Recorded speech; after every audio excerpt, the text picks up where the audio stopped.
अस्सलाम वालेकुम my YouTube family, कैसे हैं आप सब लोग। उम्मीद करते हैं आप सब लोग बिल्कुल ठीक ठाक और खैरियत से होंगे।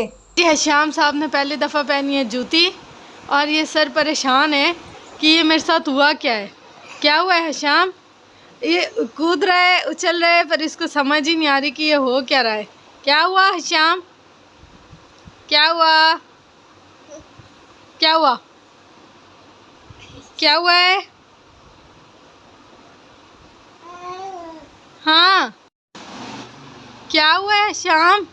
ये आपने फर्स्ट टाइम शूज़ पहनी है और अब ये उतर ही नहीं रही है आपसे, हैं श्याम? क्या हुआ? ये इतना परेशान हो रहा है, इसको समझ ही नहीं आ रही इसको उतारूं कैसे। मैं खींच रहा है, उतारने की कोशिश कर रहा है पर उतर ही नहीं रही। क्या हुआ? नहीं उतर रही।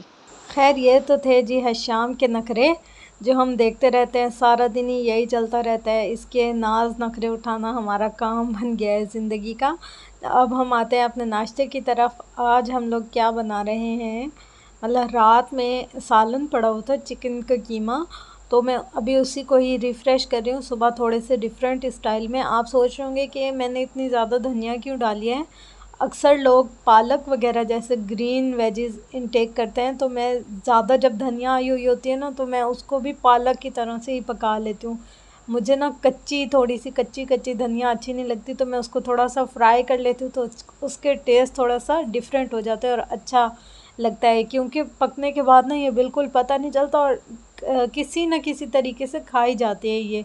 किसी किसी को ना बिल्कुल गार्निश की हुई सब्ज़ धनिया अच्छी लगती है, पर मुझे नहीं अच्छी लगती। रात में आया था हमारे घर में पानी, और जब कराची में पानी आता है ना, पूरी गलियां भी जल थल हो जाती हैं और घरों की भी कोई हालत नहीं होती। फिर करनी थी जी सफाई, तो मैंने कहा क्यों ना पूरी पक्की वाली सफाई कर ली जाए, क्योंकि वॉशरूम के गेट से लेकर और बाहर के गेट, क्या पूरी गली रोड तक पानी पानी, मट्टी रेत था। फिर मैंने जल्दी से अपनी शॉप की भी क्लीनिंग कर ली। इस शॉप की हिस्ट्री कुछ यूँ है कि हमारे घर में ही छोटी सी शॉप है, जिसमें हम लोगों ने बच्चों की चीज़, कॉपीज़, पेंसिल्स वगैरह और जो भी स्टेशनरी का सामान होता है हल्का फुल्का सा रखा हुआ है। इतनी ज़्यादा इन्वेस्टमेंट नहीं है हमारे पास, पर यह है कि जितनी है हम उसी में ही सब्र शुक्र कर लेते। इस शॉप की हिस्ट्री आपको मैं शेयर करती जा रही हूँ। जब मेरे फ़ादर की डेथ हुई थी, तो मेरे भाइयों की बहुत छोटी एज थी। मतलब जो बड़ा भाई था वो तकरीबन 13-14 साल का होगा, और जो छोटा भाई था वो उससे भी छोटा था। सबसे बड़ी मैं थी। तो ना हम लोग को समझ नहीं आया था कि सडन हमारे साथ हुआ क्या है, क्योंकि मेरे फ़ादर की एक्सीडेंट में डेथ हुई थी। तो हमारे तो वहमो गुमान में भी नहीं था कि हमारे साथ कुछ ऐसा होगा। तो ना हम लोग जैसे बिल्कुल सुन्न थे, हमारे दिमाग, हमें कुछ समझ में नहीं आ रहा था कि लाइफ में आगे क्या क्या होने वाला है या क्या हो रहा है। तब हमारी नानी ने हमें बिठाया और हमें बोला कि बेटा, पहले ना जो लोग आप पर आवाज़ भी ऊंची नहीं करते थे, अब वो लोग अपने हाथ ऊंचे कर लेंगे आप पर। तो आप संभल कर रहना, अपना एक एक कदम फूंक फूंक के रखना, ताकि कभी ज़िंदगी में किसी को मौका ना मिले आपको नीचा दिखाने का या आप पर हावी होने का। बस उस वक्त नानी की कही हुई ये बातें हमने अपने दिल में बिठा ली, और फिर हम लोग लग गए अपनी ज़िंदगी की रेस में। सब हम लोग 4 बहन भाई हैं, और सब बहन भाइयों ने अपने अपने हिस्से का पार्ट प्ले किया। किसी ने जॉब की, किसी ने टीचिंग की, किसी ने छोटी मोटी जैसे शॉप वगैरह है, ये अम्मी ने खोली हुई है घर में, जैसे अम्मी की ही है, लेकिन अब तो वो बीमार हो गई हैं। मतलब हम सब ने अपने अपने हिस्से का सब पार्ट किया। अक्सर लोग हमें कहते हैं कि फ़ैमिली में कुछ फंक्शंस हैं, आप वहाँ नहीं गए, आपको कोई नहीं पूछता। हम लोगों ने उस टाइम से ना अपने आप को इतना ज़्यादा बिज़ी कर लिया ना इस कामों में और अपनी लाइफ में, हमें अब इस बात से कोई फ़र्क ही नहीं पड़ता कि कोई हमें पूछे कोई ना पूछे। हम कहते हैं हमारे लिए सब अच्छे हैं, क्योंकि हम अच्छे हैं। जब हम अच्छे हैं तो सब ही अच्छे हैं। हशाम, मुझे कोई काम करने दे, ऐसा कभी हो ही नहीं सकता। मतलब इसकी शरारतें कभी ख़त्म हो ही नहीं सकती। अभी मैं जितना सेट करने की कोशिश कर रही थी, पर ये उतना उतना ज़्यादा आ रहा था, और एक एक चीज़ में इनके हाथ शरीफ ज़रूर पहुँचते हैं। अब बच्चा है, इसको क्या कहूँ मैं, मुझे कुछ समझ ही नहीं आती। आप लोग ऐसे बच्चों को कैसे कंट्रोल करते हैं, मुझे कमेंट्स बॉक्स में ज़रूर शेयर कीजिएगा, क्योंकि ये तो कोई बात सुनता ही नहीं है। और अब तो इसको गुस्सा आने लग गया, आगे से ना डांटियाँ करता है हमें, मतलब आगे से गुस्से वाले मुंह बना के और एक्सप्रेशन ऐसे देता है ना कि बंदा चुप ही हो जाता है और उल्टा इसको प्यार करने का दिल करता है। आप लोगों ने देखा कैसे कैसे मैंने वो सारी स्टेशनरी वगैरह सेट कर ली। लकड़ी का बॉक्स इसलिए यूज़ किया था मैंने कि उसमें सेव रहती हैं, ये वज़नी चीज़ें होती हैं। उसके बाद जी मैं आ गई अपनी ये जो चीज़ वाली कॉर्नर था उसको सेट करने के लिए। मैंने कहा आहिस्ता आहिस्ता से इसको सेट करूँ, थोड़ी सी इमोशनल हो गई थी बातें बातें करने के चक्कर में। लेकिन ये है कि लाइफ में नेगेटिविटी बहुत ज़्यादा होती है। अब हम लोगों पे डिपेंड करता है कि हम उस नेगेटिविटी को पॉजिटिविटी में कैसे चेंज करें। अगर ज़िंदगी ने कुछ दुख या कुछ आजमाइशें दी हैं तो ये ज़रूरी नहीं है कि हम उन्हीं को ही लेकर बैठें। बहुत से ऐसे पॉजिटिव पॉइंट्स होते हैं, जैसे हम लोग अल्लाह का बहुत शुक्र अदा करते हैं कि हम लोगों को अल्लाह ताला ने रिज़्क़ हलाल का एक सोर्स दिया है। कई लोग ऐसे हैं जिनके पास ये वाला ऑप्शन भी नहीं है या उनके पास छत भी नहीं है। हम लोग अल्लाह ताला का लाख लाख शुक्र अदा करते हैं। आप लोग भी अपने इर्द गिर्द देखा करें, अपने लाइफ में देखा करें कि अल्लाह ताला ने आपको क्या कुछ से नवाजा है। तो उन महरूमियों की तरफ मत देखें जिनका अल्लाह ताला ने आपसे सब्र का बोला है या जिनकी आजमाइश इस वक्त आप पे चल रही है, बल्कि उन नेमतों और उन चीज़ों का शुक्र अदा किया करें अपने रब के आगे कि जो जो उस रब ने आपको नवाजा। अगर आपके पास सेहत है, आपके पास आँखें हैं, आपके पास ज़ुबान है, आपके पास मीठा लहजा है, आप उन सब चीज़ों की भी अल्लाह ताला के सामने शुक्रगुज़ारी अगर करें तो आपकी ज़िंदगी कम हो जाएगी, पर अपने रब का शुक्र अदा नहीं कर सकेंगे। यहाँ देखें जी, कमरे की हालत कुछ इस कदर अजीब हो रही थी, लेकिन मैं साथ ही साथ चीज़ें समेटती जा रही थी। ये शॉपर वगैरह भी मैं तह करके लपेट कर और एक जगह महफूज करके रख देती हूँ, ताकि जब कभी भी हमें इमरजेंसी में ज़रूरत हो तो ढूंढना ना पड़े। अक्सर ऐसा होता है कि अगर कोई चीज़ पैक करनी होती है तो हमें शॉपर मिलते ही नहीं हैं, फिर सब एक दूसरे का मुंह देख रहे होते हैं। इसलिए अब मैं काफ़ी अरसे से ये करती हूँ कि जितने भी एक्स्ट्रा शॉपर्स होते हैं उन सबको लपेट कर और एक जगह से तय करके रख देती हूँ। इस तरीके से जगह भी नहीं गिरती और ज़्यादा मैस वगैरह भी नहीं होता घर में, और जब भी किसी को चाहिए होते हैं तो फटाफट से मिल जाते हैं, मुश्किल नहीं होती। हल्की हल्की चीज़ों की सेटिंग करने से ज़्यादा टाइम भी नहीं लगता, लेकिन इंसान मेंटली तौर पर बहुत ज़्यादा पुरसुकून हो जाता है और बहुत पॉजिटिव फ़ील करता है। आप कभी ऐसा नोट करें कि आपका बिस्तर गंदा सा पड़ा हो और आप जाकर उस पर बैठ जाएं तो आपको खुद भी एक बेसुकूनी सी और उलझन सी फ़ील होगी। यहीं अगर आपका बिस्तर साफ़ सुथरा सा और खुशबू वगैरह से महका हुआ हो और आप वहाँ पर जाकर बैठेंगे, कितना सुकून फ़ील करेंगे। ये जी मेरा स्टेशनरी का पोर्शन हो गया और ये हो गया है चीज़ वाला पोर्शन। मतलब आपको दिखाने का मकसद ये नहीं है कि मैं ये कर रही हूँ ये कर रही हूँ, मतलब आप सब भी मोटिवेट हों कि ज़िंदगी में अगर कोई भी बुरा वक्त है तो वो बस स्पेसिफ़िक एक टाइम तक है, उसके बाद अच्छा वक्त अच्छे लोगों से अल्लाह ताला हमें ज़रूर ज़रूर मिलवाता है अपनी लाइफ में। फिर मान आ गया था जी स्कूल से, अभी मैंने सिर्फ झाड़ू ही लगाया था तो वो कह रहा था कि मुझे नाश्ता दे दें आप। मैंने नाश्ता नहीं किया, फिर मैं उसके लिए नाश्ता बनाने लगी थी, अंडा और रोटी। मैंने कहा खैर है, आप जल्दी से नाश्ता कर लें और मैं बाकी ये वाले सारे काम बाद में करूँगी। फिर फ्रूट्स वगैरह हम लोगों ने कहा थोड़े से खा लें और जो जो चीज़ें एक्स्ट्रा पड़ी हुई हैं उनको भी समेट लें, क्योंकि मैंने अम्मी को नाश्ता करवा लिया था और मैंने अभी तक नहीं किया था।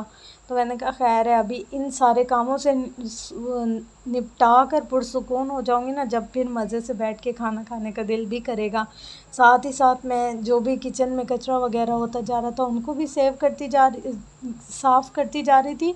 और हशाम को मैं अपने साथ ही बिठाती हूँ, इतना शरारती है ये, नीचे से चूंटियाँ पकड़ पकड़ के ना उनसे खेलता है। एक दो चूंटियाँ तो इसको काट के भी चली जाती है, पर ये बाज नहीं आता, इसकी शरारतें ख़त्म ही नहीं होती हैं। ये लड़का पता नहीं क्या है। अच्छा, इसको बोला क्या है, ये दांत दिखाने लग जाता है। यहाँ जी हमारे किचन की भी सफाई हो गई है और अब बस फ़र्श धोने लगी हूँ और उसके बाद वाइपर वगैरह लगा के और फ़िनाइल वगैरह का सारा अच्छे तरीके से पानी से धो के घर चमक गया, खुशबूदार हो गया, अच्छा सा हो गया और देखने में भी बहुत बहुत पुरसुकून सा लग रहा है और दिमाग भी फ़्रेश हो गया। घर साफ़ मतलब हम लोग बिल्कुल पुरसुकून। इसके बाद लेना है जी शॉवर और फिर बनानी है जी चाय। शॉवर लेकर चाय बना ली और जी चाय पीने के बाद फिर हो गया नमाज का टाइम। अल्लाह ताला की इबादत ज़िंदगी में बहुत बहुत ज़रूरी कभी है। हुआ है हम नमाज़ पढ़ें और ये नहीं आए। चलो जी ये भी नमाज़ पढ़ें। इनकी नमाज देखो। हाँ भाई पढ़ लिए नमाज? होगी आपकी नमाजें? कितना तंग करते हैं आप। कोई भी काम करने लगो पहले आप आ जाते हैं तंग करने के लिए। इसी के साथ ही कल रात में बनाया था गोश्त का सालन, तो वो बचा हुआ था।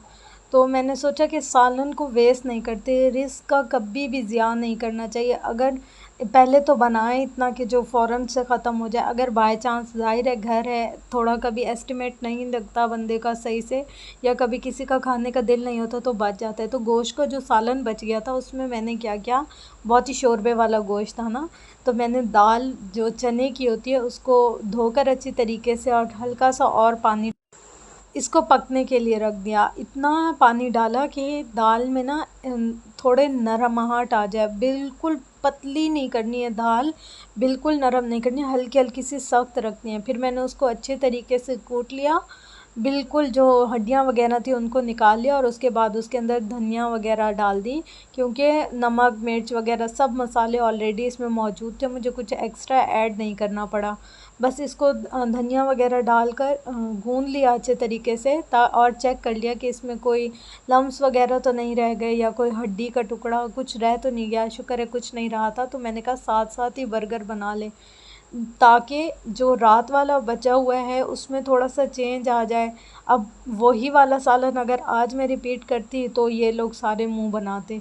तो मैंने कहा इससे अच्छा है कि ये लोग मुंह बनाए, थोड़ी सी एफ़र्ट कर लो, थोड़ा सा टेस्ट चेंज हो जाएगा। और हमारे घर में सबको बर्गर इतने ज़्यादा पसंद है, मतलब कोई से भी दे दो, बंद कबाब दे दो या अंडा शामी वाले बर्गर दे दो या सादे बर्गर दे दो या कुछ भी। अगर हम लोग डबल रोटी में केचप मेयोनीज़ और चटनी भी लगा के दे देना, हमारे घर वाले शौक़ से खा लेते हैं। मतलब रोटी से पता नहीं क्यों ये भागते हैं, या आजकल की जनरेशन ऐसी है कि उनको रोटी नहीं चाहिए और उसके अलावा सब जंक फूड या कुछ भी दे दो उनको चलेगा।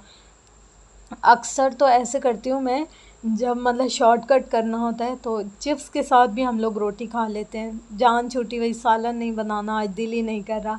ऐसा कौन कौन करता है और किस किस के घर में होता है, वो भी मुझसे ज़रूर शेयर कीजिएगा। आप लोगों के कमेंट्स मैं सारे पढ़ती हूँ और कोशिश करती हूँ कि हर किसी के कमेंट का जवाब ज़रूर दूँ, क्योंकि आपकी कमेंट्स मुझे एक डायरेक्शन बताते हैं कि मैं जो काम कर रही हूँ वो सही है या मुझे इसमें क्या क्या चेंजिंग्स करनी चाहिए। मतलब आप लोग मेरे लिए एक रोशनी है और आप लोगों के दिखाए हुए रोशन रास्ते पर मैं चलना चाहती हूँ। इसलिए आप सबसे रिक्वेस्ट करती हूँ कि मुझे ज़रूर कमेंट्स बॉक्स में जो भी आपकी क्यूरीज़ वगैरह हैं उनको शेयर किया करें, ताकि मैं उनको देखकर अपनी इस्लाह कर सकूँ। घर के छोटे मोटे काम रूटीन का हिस्सा होते हैं, मगर इनको अगर हम डिफरेंट वेज से करें तो वो रूटीन वाले काम भी हमें इतना अच्छा और इतना मतलब स्ट्रॉन्ग लगते हैं, इतना मज़ा आता है उनको करने में कि हम लोग तो ख़ुद को कुछ समझने ही लग जाते कि अच्छा हम हर रोज़ कुछ नया कर रहे हैं। इसी तरह से अपने रूटीन के कामों को ऐसे अच्छे तरीके से सरअंजाम दें कि आपको लगे ही ना कि ये रूटीन वाले काम हैं, क्योंकि ये तो हमारी ज़िंदगी का पार्ट है। अगर हम कुछ भी कर लें, कुछ भी हो जाए, ये सब काम तो करना ही है। अभी यहाँ पर मैं डबल रोटीज़ वगैरह चेक कर रही थी, कुछ सही थी और कुछ ना थोड़ी टूटी हुई थी, तो मैंने कहा इनसे ना ब्रेड क्रम्स बना लूँगी। अभी जो गोल वाली हैं बस उन्हीं से ही बना लूँ, नहीं तो मैंने इसके सैंडविचेस भी बनाने थे, वो एक अलग मतलब चीज़ हो जाती तो उससे ज़्यादा और मज़ा आना था, लेकिन सैंडविच बन नहीं पाई क्योंकि डबल रोटी वगैरह टूट रही थी। अब ये ब्रेड क्रम्स के ही काम आएगी। इस तरह से एक तीर से दो निशाने हो जाते हैं, क्योंकि अगर मैं ब्रेड क्रम्ब लेने जाऊं तो थोड़े से कॉस्टली पड़ते हैं बनिस्बत इसके जो हम घर में बनाते हैं। तो कोशिश ये होती है कि थोड़ी सी चाहे सही, मगर पैसों की भी बचत हो जाए और रिस्क का भी ज़्यादा ना हो। मुझे अपनी दुआ में बहुत ज़्यादा याद रखिएगा और मेरी वीडियोस को लाइक कमेंट शेयर और सब्सक्राइब करना मत भूलिएगा। अपना गिरदो नवा अहलो अयाल का बहुत ज़्यादा ख्याल रखिएगा। अब मैं भी खाना खाऊं और अल्लाह हाफ़िज़।